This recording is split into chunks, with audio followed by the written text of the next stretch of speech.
Dad Snores. I know. Just make sure she don't throw it at you. That's the name of the book. And you snore. Alright. And you snore. No, you snore. And You snore.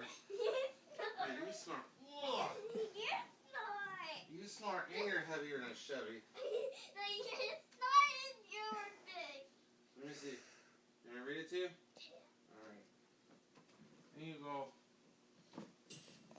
Another pillow for you. Another pillow for you. The door's open, got a nice breeze coming in, fresh air.